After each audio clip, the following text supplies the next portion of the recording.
Hello guys, welcome to Manu Law Classes, the session of daily current affair, daily news analysis. So my name is Naresh Sharma and today is 23rd of May 2025. I am going to discuss with you the current affairs of the day. तो चलिए start करते हैं। सबसे पहले आज के इस supreme court का एक जो है सुप्रीम कोर्ट में कुछ हियरिंग चल रही है, उसी के रिगार्डिंग में है। ठीक है, क्या है पूरा कंटेक्स्ट, क्या है इसका, क्या बैकग्राउंड है, ये देख लेते हैं। सबसे पहले supreme court of India has strongly criticised, किसको? एनफोर्समेंट डायरेक्टरेट को क्रिटिसाइज किया है कि भाई आपने तमिलनाडु स्टेट मार्केटिंग कॉरपोरेशन के ऑफिसेज पर रेड क्यों करी, और उस पर कंसर्न अपने रेज किए हैं कि भाई आपने वायलेशन किया है प्रिंसिपल्स ऑफ फेडरल स्ट्रक्चर और questioning the legal basis of the proof, कि आपने भाई किस लीगल बैकग्राउंड पर, किस लीगल बेसिस पर एक्शन लिया है इस तमिलनाडु, क्या नाम है उसका, स्टेट मार्केटिंग कॉरपोरेशन के अगेंस्ट में आपने जो एक्शन लिया है। ठीक है, कहानी इसके पीछे ये है कि ये जो तमिलनाडु स्टेट मार्केटिंग कॉरपोरेशन है उस पर अराउंड 1000 करोड़ रुपीस का जो है करप्शन के उस पर चार्जेस है। उसमें तमिलनाडु गवर्नमेंट ने ऑलरेडी इस पर कई सारी एफआईआर वगैरह कर रखी थी, लेकिन इसमें ईडी ने भी अपना एक्शन लिया, एफआईआर वगैरह की और उस पर एक्शन स्टार्ट किया। ठीक है, अब एक्शन स्टार्ट किया तो ईडी ने बहुत सारी रेड्स की, है ना, कि जो कोई मीन्स मोबाइल है, लैपटॉप है या कोई ऐसा एविडेंसेस वगैरह मिल जाए उस सब के लिए। कोर्ट में चली गई opposite party means Tamil Nadu government, उसने कहा कि साहब ये जो ईडी है वो गड़बड़ कर रहा है और ये ठीक नहीं है। ठीक है, चलिए तो फिर इसमें क्या क्या अभी तक के की पॉइंट्स रहे हैं। सुप्रीम कोर्ट में जो है जो जज थे वो थे चीफ जस्टिस ऑफ इंडिया, उन्होंने इस बेंच को हेड किया और उन्होंने क्या इसमें भी ऑर्डर दिया, स्टेट दी ईडी इन्वेस्टिगेशन, बोला ईडी की जो इन्वेस्टिगेशन चल रही है अभी उसको यहीं पर रोक दो और आगे अभी आपको रेड वगैरह नहीं करना है, आप इसको रोक दीजिए, क्योंकि ये जो टास्मैक है ये तमिलनाडु की ही एक मीन्स तमिलनाडु गवर्नमेंट की एक ऑर्गेनाइजेशन है, तो सेंट्रल गवर्नमेंट को या सेंट्रल एजेंसी को उस पर नहीं करना है। प्लस ये कहा कि क्रॉसिंग ऑल लिमिट्स, तो बोला ईडी ने अपनी सारी लिमिट्स को क्रॉस कर दिया है और फेडरल स्ट्रक्चर के अगेंस्ट में भी काम किया। फेडरल स्ट्रक्चर का ये कॉन्सेप्ट क्या है, ये है कि आप सबको पता होगा कि इंडिया की जो कॉन्स्टिट्यूशन है उसकी 7th शेड्यूल में 3 लिस्ट दी गई है। ठीक है, एक लिस्ट है आपकी यूनियन की जिसमें यूनियन गवर्नमेंट ही सारे के सारे एक्शंस लेगी, ओनली यूनियन गवर्नमेंट उस पर लॉ बना सकती है। दूसरी स्टेट है आपकी, दूसरी जो लिस्ट है वो है स्टेट लिस्ट, जिसमें ओनली स्टेट गवर्नमेंट ही लॉ बना सकती है। हाँ, इमरजेंसी सिचुएशन में उसमें जो यूनियन गवर्नमेंट है वो भी लॉ फ्रेम कर सकती है।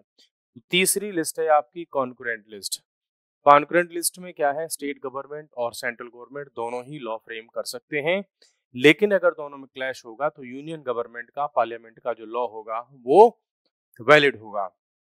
ठीक है, फेडरल स्ट्रक्चर में अब ये आपने सबसे पहले ये समझ लिया, फेडरल स्ट्रक्चर जहाँ कहीं भी होता है वहां पर यूनियन गवर्नमेंट होती है और उसके अंदर बहुत सारे स्टेट्स हो सकते हैं, जैसे कि इंडिया में है। तो मींस जो स्टेट्स हैं उत्तर प्रदेश, महाराष्ट्र, राजस्थान वगैरह, ये सब इनके अपने डोमेन है, इनका अपनी जो है ज्यूरिसडिक्शन है।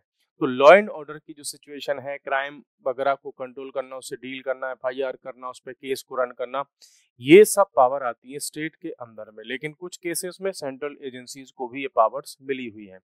तो यहाँ पर जो कंटेंशंस थे सुप्रीम कोर्ट के सामने लाए गए वो यही थे कि सुप्रीम कोर्ट ने ये कहा कि भाई आप ये जो एफआईआर वगैरह कर रहे हो, ईडी रेड कर रही है, जबकि उस पर तमिलनाडु गवर्नमेंट ऑलरेडी एफआईआर वगैरह करा चुकी है, इसमें इन्वेस्टिगेशन चल रहा है, तो ईडी को इसमें कूदने की क्या जरूरत थी। ठीक है, केस कहाँ से आया था, मद्रास हाई कोर्ट से आया था, जो है सुप्रीम कोर्ट के पास में। इसमें सीनियर एडवोकेट मुकुल रोहतगी, उन्होंने रिप्रेजेंट किया तास्मैक को, कपिल सिब्बल थे, इन्होंने भी रिप्रेजेंट किया, तो काफी अच्छी खासी गर्मा गर्म इसमें जो है बहस चली, है ना।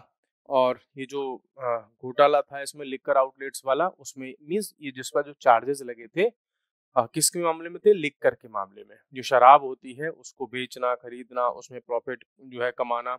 आप सबको पता ही होगा कि भाई जो कल परसों जो विधायक बनता है, एमएलए बनता है, एमपी बनता है ना, उसकी जो प्रॉपर्टी होती है वो कई बार मान लो ओनली 50 करोड़ है, जैसे ही उसके 5 इयर्स कंप्लीट हो जाते हैं, वो 50 करोड़ वाली प्रॉपर्टी उसकी 250 करोड़ में कन्वर्ट हो जाती है ना।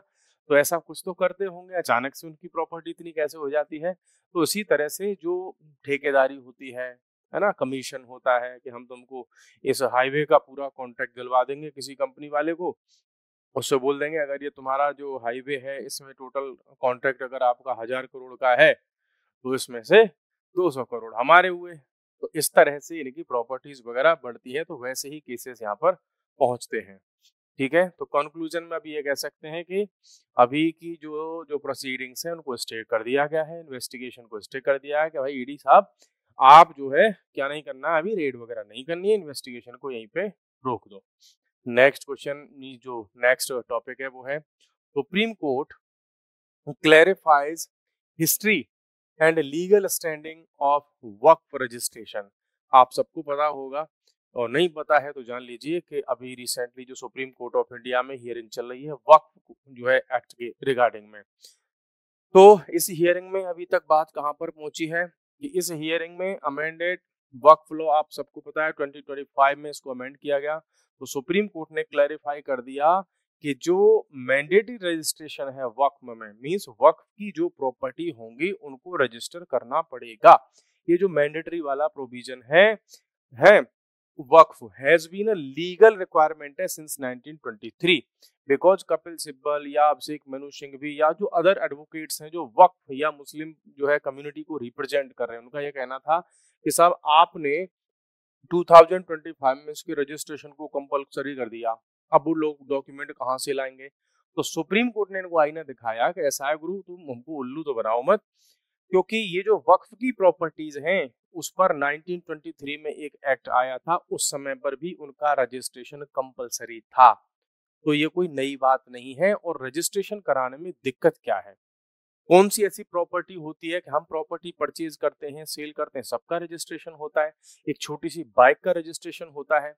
जहां वक्फ ने कभी अंबानी का घर बोला वक्फ की प्रॉपर्टी है, तमिलनाडु के 10-5 गांव को बोल दिया कि हमारी प्रॉपर्टी है, इलाहाबाद हाई कोर्ट के कुछ प्रेमिसेस को बोल दिया ये हमारी प्रॉपर्टी है, संसद को बोल दिया ये वक्फ की प्रॉपर्टी है, लाल किला वक्फ की प्रॉपर्टी है, ताजमहल वक्फ की प्रॉपर्टी है ना।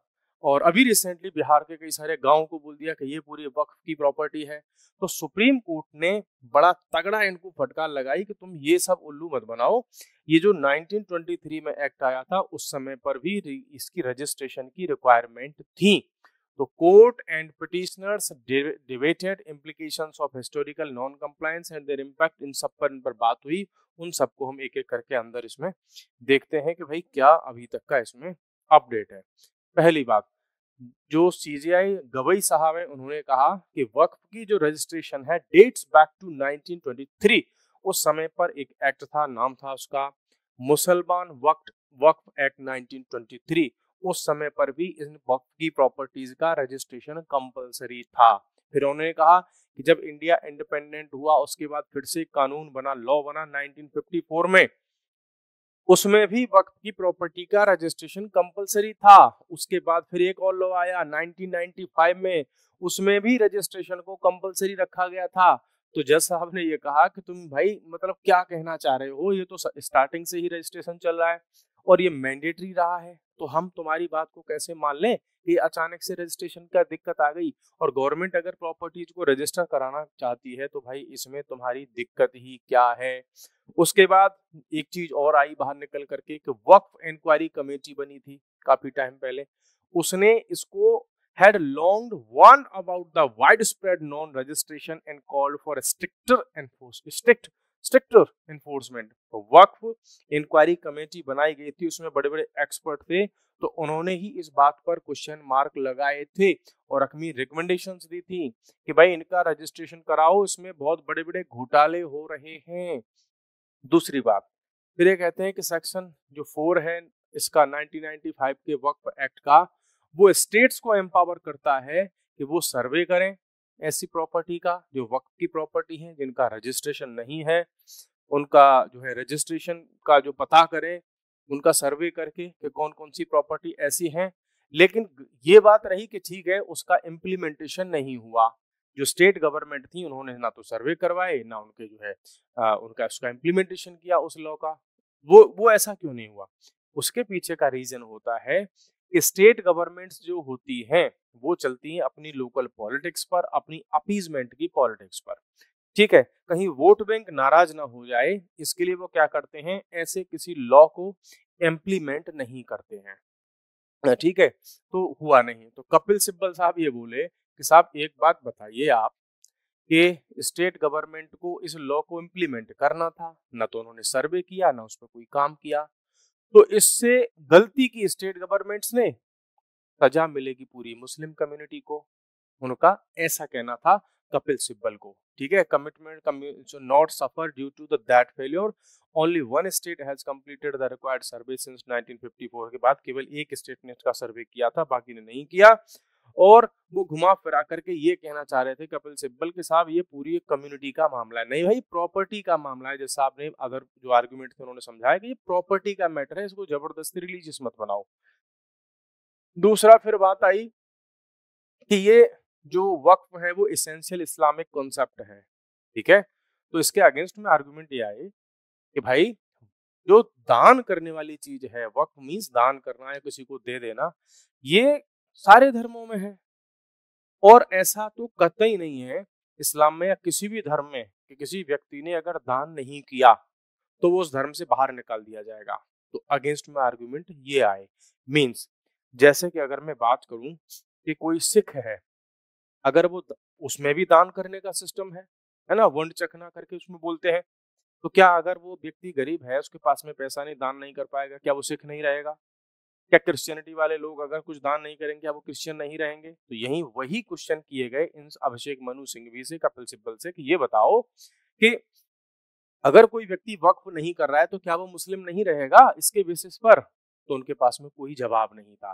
तो जब भी आप किसी प्रैक्टिस को रिलीजन की एसेंशियल प्रैक्टिस मानते हैं तो इसका मतलब उसके बिना आप उस धर्म में रह ही नहीं सकते, उस धर्म को आप बाहर निकल गए उससे, उस रिलीजन से। तो ये बात भी उनकी यहाँ पर कट गई। ठीक है, फिर ये कहते हैं पिटिशनर्स वांट दैट 2025 एक्ट को डिप्राइव हिस्टोरिक अनरजिस्टर्ड वर्क। बोला जो जिनके पास में रजिस्ट्रेशन नहीं थे उनकी प्रॉपर्टी छिन जाएंगी, ये सब हो जाएगा, उनके जो मस्जिदें हैं, उनके जो है वरियल ग्राउंड्स हैं, ठीक है, वो सब छीन लिए जाएंगे। वैसा ही और भी इसमें आर्गुमेंट आए। राजीव धवन ये वाल बोल रहे हैं कि भाई इस्लाम के 5 पिलर में से एक है चैरिटी, सारे धर्मों में है चैरिटी। बोला ये जो एसेंशियल प्रैक्टिस नहीं है, नहीं माना, बाकी अभी जजमेंट तो आना बाकी है। फिर उन्होंने कहा कि it violates article 26 D of the constitution which protects religious denominations rights to manage their institutions, के जो रिलीजियस इंस्टीट्यूशंस हैं वो अपनी प्रॉपर्टी वगैरह उन सबको मैनेज कर सकते हैं। तो साथ में भाई आप उस क्लॉज को भी बताओ जिसमें ये कहा गया है कि स्टेट उन चीजों में भी इंटरवीन कर सकता है। किसके लिए? सोशल कॉज के लिए, है ना। और भी डिफरेंट एस्पेक्ट्स होते हैं मोरालिटी के लिए, है ना। नॉन रिलीजियस एस्पेक्ट्स को डील कर सकता है स्टेट। कॉन्स्टिट्यूशन में खुद उसमें जो है ये प्रोविजंस दिए गए हैं। ठीक है, सो अभी तक इसमें क्या हुआ है, सुप्रीम कोर्ट का डिसीजन अभी आया नहीं है, उसको रिजर्व रख लिया गया है, बाद में अभी आ जाएगा। देखते हैं कि क्या इससे इम्पैक्ट होने वाला है। और इंडिया की हिस्ट्री में, जुडिशियल हिस्ट्री में, ये बहुत बड़ा डिसीजन होगा, है ना, अगर ये डिसीजन आता है। और हालांकि इंडिकेशंस तो वैसे ही आ रहे हैं, क्योंकि चीफ जस्टिस ऑफ इंडिया साहब ने बोल दिया था कि पार्लियामेंट जो लॉ बनाती है उसमें अजम्पशन प्रिजम्पशन ये होता है कि वो सही है और वो कॉन्स्टिट्यूशन के अंदर आता है। अब जिसको ऑब्जेक्शन करना है उस लॉ पर, वो पहले प्राइमा फेसी ऐसे एविडेंस लेकर के आए कि वो लॉ कॉन्स्टिट्यूशन के अगेंस्ट में है, तो वो बताना पड़ेगा। India launches global political mission against terrorism, ये जापान का एक, जापान के अंदर की पिक्चर है। तो इंडिया के बहुत सारे लोग मतलब मैं यहाँ बात कर रहा हूँ पॉलिटिकल रिप्रेजेंटेटिव, पॉलिटिकल जो लीडर्स हैं, डिप्लोमेट्स हैं, फॉर्मर ब्यूरोक्रेट्स हैं, फॉर्मर इंडियन फॉरेन सर्विस के ऑफिसर्स वगैरह हैं, उनकी एक बड़ी बड़ी बड़ी टीम्स बनाई जा रही हैं और उनको टारगेटेड कंट्रीज में भेजा जा रहा है ये बताने के लिए कि भाई इंडिया को परेशान, मीन्स कहूँ इंडिया में टेररिज्म भेजता है, टेररिस्ट को भेजता है पाकिस्तान, और इंडिया का इस पर ये स्टैंड है और रियल सिचुएशंस ये है। तो उसके लिए टीम बना करके डेलीगेशंस भेजी जा रही हैं। ठीक है, तो मिनिस्ट्री ऑफ एक्सटर्नल अफेयर्स की स्पोक पर्सन नाम है उनका रणधीर जायसवाल, उन्होंने कहा कि ये हमारा एक पॉलिटिकल मिशन है और अप्रैल 22 पर जो अटैक्स हुए थे पहलगाम में, उसको लेकर के पूरी दुनिया को हम ये बताएंगे कि what is the real nature of Pakistan. और जो टेररिज्म है वो उसको मीन्स आप ऐसे ना देखे वर्ल्ड कि इंडिया में अटैक हुए तो जापान को क्यों चिंता करनी चाहिए, यूएसए में अगर अटैक हुए तो ब्रिटेन को क्यों चिंता करनी चाहिए। इंडिया भी ये बताएगा वर्ल्ड में that terrorism is a global issue और ये आज नहीं तो कल आपके घर तक पहुंचेगा, आपके दरवाजे पर ये टेररिज्म पहुंचेगा। ठीक है, तो ये बताने के लिए कई सारी टीम्स बनाई गई हैं और डिफरेंट कंट्रीज में इनको भेजा गया है। जैसे कि पहला डेलीगेशन हमारा जो है उसको लीड कर रहे हैं शिवसेना के एमपी हैं श्रीकांत एकनाथ शिंदे, वो पहुंचे यूएई और यूएई में वहां जाकर के उनके मिनिस्टर थे, मिनिस्ट्री है उन वहाँ की एक टॉलरेंस मिनिस्ट्री है, ठीक है, मिनिस्ट्री ऑफ टॉलरेंस, समझ रहे हो। तो वहाँ के मिनिस्टर है शेख नहायान, मुबारक अल नहायान, है ना। ये इन्होंने इंडिया के जो है फेवर में स्पीच दी है, कहा है कि हम इंडिया के साथ में हैं। इसके लिए हम इंडिया के साथ में हैं टेररिज्म के अगेंस्ट में, तो इंडिया चिंता ना करे, हम आपके साथ में खड़े हुए हैं। ऐसा ही एक डेलीगेशन जापान में पहुंचा है, वहां पर भी इन्होंने बात की है, वहां के फॉरेन मिनिस्टर हैं ताकेशी इवाया, इनके साथ में डिस्कशन किया है और इनको भी समझाया कि भाई आप आइए, ये टेररिज्म जो है एक ग्लोबल इशू है, तो आओ सब मिल करके इसके अगेंस्ट में काम करते हैं, इस टेररिज्म जैसी एक बड़ी समस्या को हम जो है डील कर पाएंगे, वो भी साथ मिल करके। नेक्स्ट है आपका DGCA mandates window seats closed during flights at defence airfields. आपने अगर ध्यान दिया हो, आप जब जो है फ्लाइट से जो है कहीं जाते हैं, ट्रेवल करते हैं, तो कई बार आप विंडो सीट आपकी मिल जाती है। लोग क्या करते हैं उसको, आप हालांकि एंजॉय भी करते हैं, कई बार उसका एक्स्ट्रा पे भी करना पड़ता है। और जब आप विंडो सीट पर बैठते हैं तो ऊपर से जब चीज़ों को देखते हैं, वहां से आप क्लाउड्स को देखते हैं, छोटी बिल्डिंग्स को देखते हैं, जंगल को, रिवर्स को देखते हो, माउंटेन्स को देखते हो, तो बड़ा प्यारा सा सीन बनता है। लोग क्या करते हैं, लोग क्या मीन्स मेरी भी ऐसी ही कुछ आदत है, मैंने भी क्या किया है कि ऐसे केसेस में कि वहां से निकले और अपना मोबाइल लिया, कैमरा लिया और एरोप्लेन की विंडो से वीडियो बनाना स्टार्ट कर दिया या पिक्स लेना स्टार्ट कर दिया। अब मान लीजिए मेरा इंटेंशन तो ये है कि ठीक है भाई, वो मेरे को इमेजेस पिक्स अच्छी लगी, वो सीन अच्छा लगा, मैंने उसको रिकॉर्ड कर लिया। लेकिन अब सब लोग ऐसे भी नहीं हो सकते कि बस वो अच्छा लगने के लिए उसको देखें, नहीं। अब लोग क्या करते हैं, बैठे होते हैं फ्लाइट के अंदर, तो उसमें से जब वीडियोग्राफी वगैरह करते हैं, उसमें होता क्या है कि जब फ्लाइट टेक ऑफ कर रही होती है या जो है लैंड कर रही होती है, तो उस टाइम पर थोड़ा जो अर्थ वाला जो रीजन है वो थोड़ा एकदम ज्यादा क्लियर दिखता है ना, बहुत अच्छा वहां से व्यू आता है। अब ऐसे इमेजेस को, पिक्स को यूज किया जाता है किसके लिए, अटैक जैसी सिचुएशन के लिए। इंडिया पर अगर अटैक करना हो, पाकिस्तान की आर्मी को कोई प्लान करना हो, वहां की आईएसआई को कुछ प्लान करना हो, तो ऐसे वीडियोस, ऐसी इमेजेस को वो लोग परचेज करते हैं।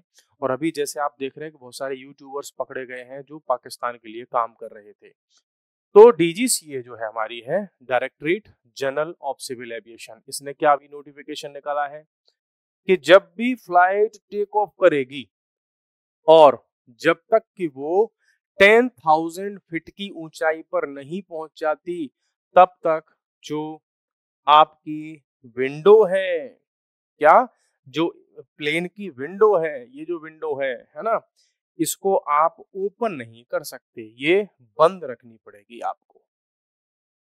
जब आप टेक ऑफ कर रहे होंगे 10,000 फीट की ऊंचाई तक पहुंच सकते, means no passenger will be allowed to take pictures, record videograph, कुछ भी आप नहीं बना पाओगे। और ये सारी की सारी फ्लाइट्स वालों के लिए जो है ये रूल्स हैं, रेगुलेशंस हैं, इंडिकेशंस हैं और ये स्ट्रिक्टली उनको फॉलो करने होंगे।